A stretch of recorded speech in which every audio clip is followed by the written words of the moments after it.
What is up, Patriots, and happy early Thanksgiving. I really do hope you get to spend some quality time with your friends and family. Sorry for the delay on this episode. I recorded this all and then found out the entire episode was corrupted. I believe something's going on with my microphone's USB, but I do already have another microphone coming in early December, so hopefully I will only have to deal with this for a few more days. And if my voice sounds slightly different in a couple days from now you know why. New microphone. So let's take two on this episode. This is O'Connor's Quick Strike, and I'm John O'Connor. 3 stories the mainstream media won't cover or will completely twist beyond recognition, delivered in roughly 15 minutes or so.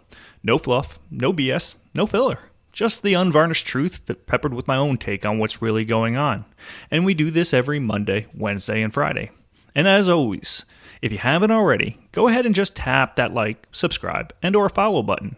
Every single one of your taps helps get our message out there to more folks who need to hear it. As a heads up, this will be my only episode of O'Connor's Quick Strike this week due to Thanksgiving. But if you are missing me that much and you are jonesing for more O'Connor, don't forget about O'Connor's Right Stand, which will be coming out with another episode tomorrow. Today is Monday, November 24th, and I've got 3 stories that are going to make your week. We are starting with the first ever terrorism convictions of Antifa members in American history. 5 thugs just admitted in federal court that Antifa is a terrorist organization. Then we are exposing a Florida Democrat congresswoman who just got indicted for stealing $5 million in FEMA disaster relief funds and then funneling it into her campaign. And we are closing with a Tennessee Democrat running for Congress who got caught on tape saying she hates Nashville, the city she's trying to represent, but says she's cried in the Country Music Hall of Fame 10 times, so yeah, I guess it's all good. Whatever. Let's get into it. 3. Patriots, this is a story I've been waiting a long time to cover. Last Tuesday, November 19th, 5 members of a North Texas Antifa cell walked into a federal courtroom in Fort Worth and pleaded guilty to terrorism charges. This is the first time in American history that Antifa members have been convicted as terrorists in federal court. For years, the left told us Antifa was just an idea. Joe Biden said it from the debate stage. The media repeated it over and over. Jerry Nadler called it a myth. And now, 5 Antifa terrorists have admitted under oath that they provided material support to terrorists, and they face up to 15 years in federal prison. Here's what happened. On July 4th of this year, these 5, Nathan Ballman, Seth Sykes, Joy Gibson, John Thomas, and Lynette Sharp, participated in a coordinated ambush on the ICE Prairieland Detention Facility in Alvarado, Texas. This wasn't a protest. This was a planned, military-style assault on a federal facility. The attackers showed up dressed in black military gear, wearing body armor, carrying AR-style rifles, and equipped with 2-way radios. They shot fireworks at the facility. When a police officer responded to the 911 call, one terrorist, positioned in nearby woods, shot that officer in the neck. Another opened fire on unarmed correctional officers, firing about 20 to 30 rounds. When law enforcement searched the scene, they found AR-style rifles and 12 sets of body armor from the vehicles, the terrorists themselves, and the area around the detention center. Now, here's where it gets important. As part of their guilty pleas, these terrorists had to agree to stipulated facts they formally acknowledge as true. And what did they admit?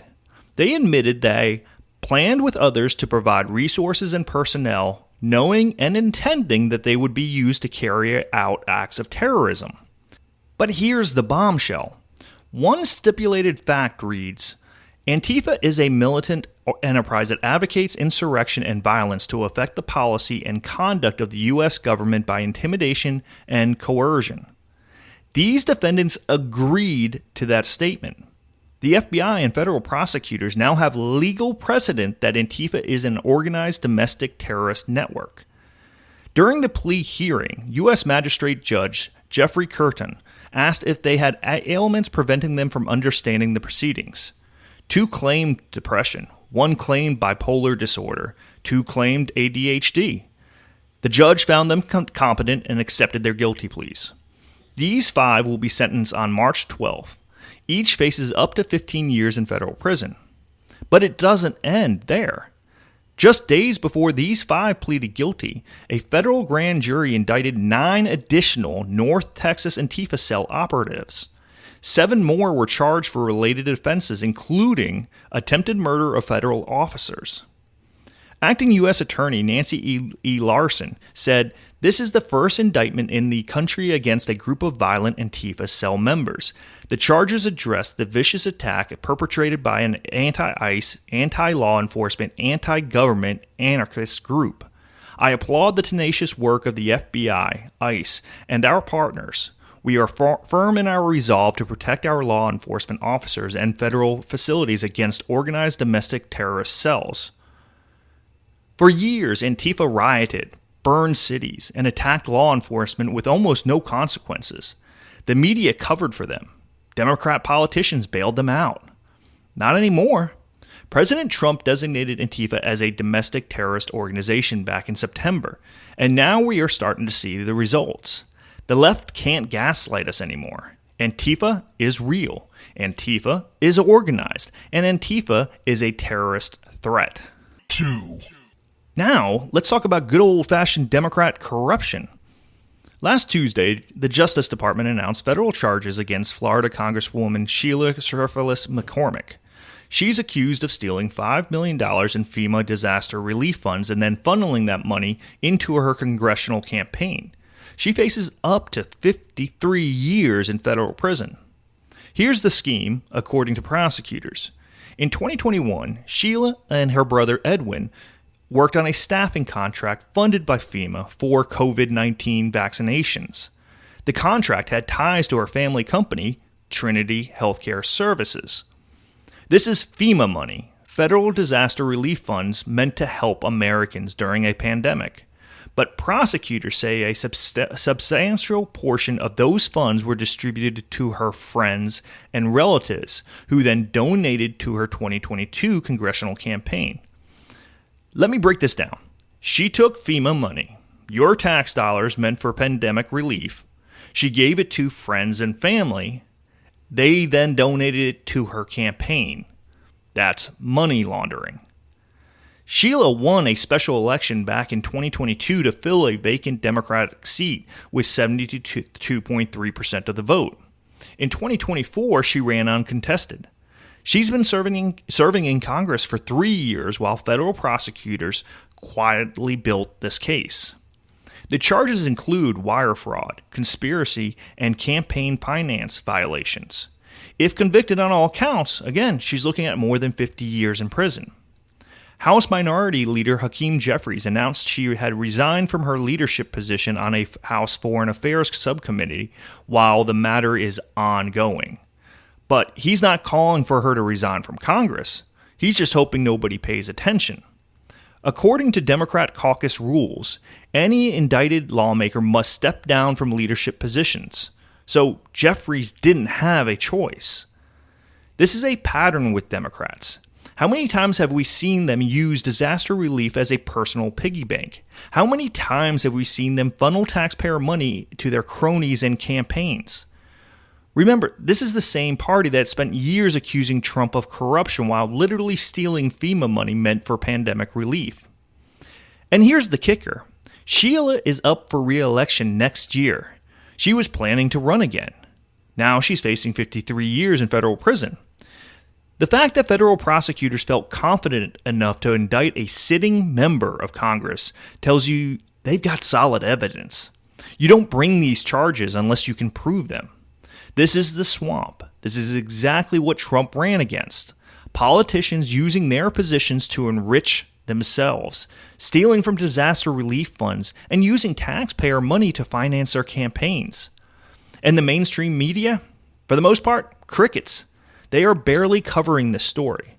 They don't want to talk about Democrat corruption.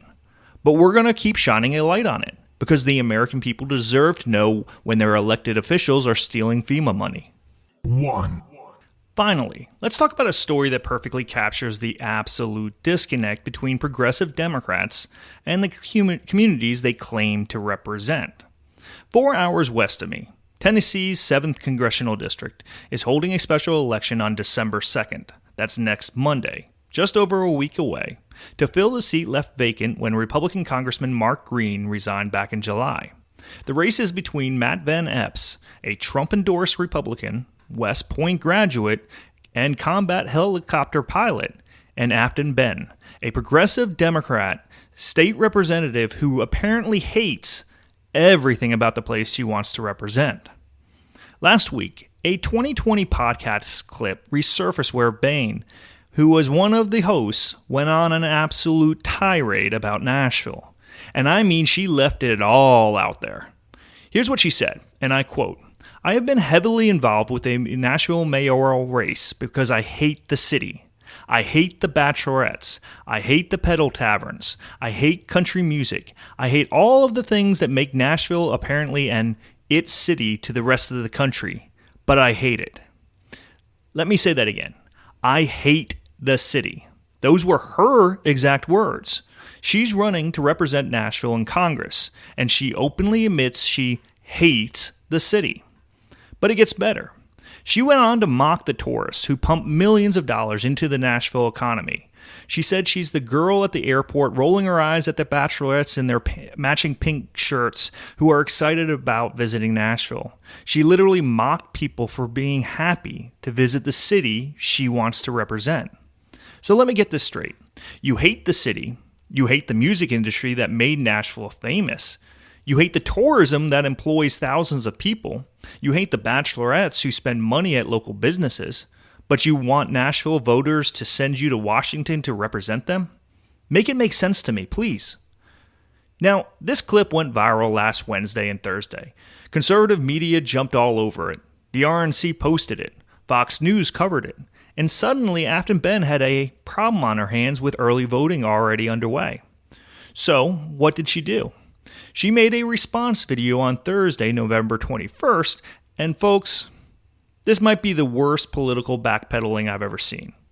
She starts the video by complaining about bags under her eyes because the Republican eye of Sauron has finally shifted towards me. Real professional. Then she claims, and I'm not making this up, she claims she had never said she hates Nashville, even though we have her on tape saying, "I hate the city" multiple times. Her defense? She says, "You are talking to someone who has cried no less than 10 times in the Country Music Hall of Fame." 10 times? She cried in the Country Music Hall of Fame 10 times? That's her proof she loves Nashville? I don't know a single person who's cried in the Country Music Hall of Fame even once, let alone 10 times. But sure, Aftyn, that totally erases you saying, "I hate the city" on a podcast. Oh, and she also claimed the Bachelorette comments were about the ABC reality show, The Bachelorette, not actual Bachelorette parties, which is hilarious because in the original clip, she's clearly talking about tourists in matching shirts at the airport, not a TV show. The woman is lying. She got caught saying what she really thinks, and now she's scrambling. But here's the thing. This isn't the first time Behn has trashed Tennessee and its people. Back in 2019, she wrote an op-ed for the Tennessean newspaper with the headline, "Tennessee is a racist state, and so is its legislator." In the piece, she wrote, "Let me be clear." I'm quoting this. "Let me be clear. Tennessee is a racist state. Racism is in the air we breathe, permeating the state capital." End quote. She also said in another interview that Southern sororities are a staple of white supremacy. So, she thinks Tennessee is racist. She thinks Nashville is terrible. She hates country music. She hates the tourists. She hates the culture. But she wants you to vote for her to represent you in Congress. Yeah. Okay, this is progressive elitism at its finest. These people move into red states. They hate everything about the culture and the people. And then they run for office to fix us. They look down on working class Americans, they mock our traditions, and they lecture us about how backwards we are. and then they expect us to vote for them. Well, guess what? The voters in Tennessee's 7th District aren't buying it. Matt Van Epps, her Republican opponent, has been endorsed by President Trump. Tennessee Governor Bill Lee, former Congressman Mark Green, and Ohio Congressman Jim Jordan. He's a lieutenant colonel in the Tennessee Army National Guard. He flew combat helicopter missions in Iraq and Afghanistan. He's a West Point graduate, and he's not trying to fundamentally change Tennessee. He's trying to represent it.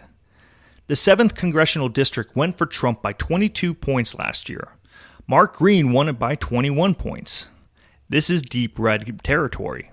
But Democrats are pouring money into the race because it's a special election, and they think low turnout gives them a chance. Kamala Harris campaigned for Behn. DNC Chairman Ken Martin campaigned for her. Hakeem Jeffries' super PAC is spending $1 million to support her. The media has dubbed her the AOC of Tennessee, and she hates Nashville. Early voting is already underway. Election Day is December 2nd. If you're in the Tennessee 7th District, get out and vote. Don't let someone who openly despises your city and your culture represent you in Congress. Aftyn Behn told you exactly who she is. Just believe her. So there you have it, Patriots. 3 stories that show the left for exactly who they are. Story 1. Antifa terrorists admitted in federal court that Antifa is a militant enterprise using violence for political goals. First ever terrorism convictions, they are going to prison. Story 2. A Florida Democrat congresswoman who was indicted for stealing $5 million in FEMA disaster relief funds to finance her campaign. 53 years in prison if convicted. Fingers crossed. And story 3.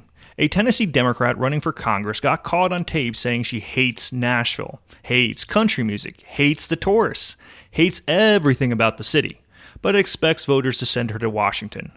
The election is December 2nd, and Tennesseans have a chance to reject her elitist garbage. This is what we're up against, folks. Terrorists who riot and burn cities, politicians who steal disaster relief money, and candidates who openly despise the people they want to represent. But we are fighting back and we are winning.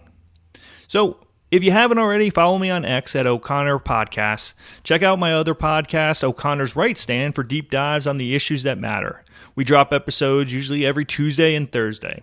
And remember, if they are not talking about it, that means we need to. Happy Thanksgiving, everyone. I'm John O'Connor. Stay informed, stay skeptical, and keep fighting for what's right. I will see you on Monday, Patriots.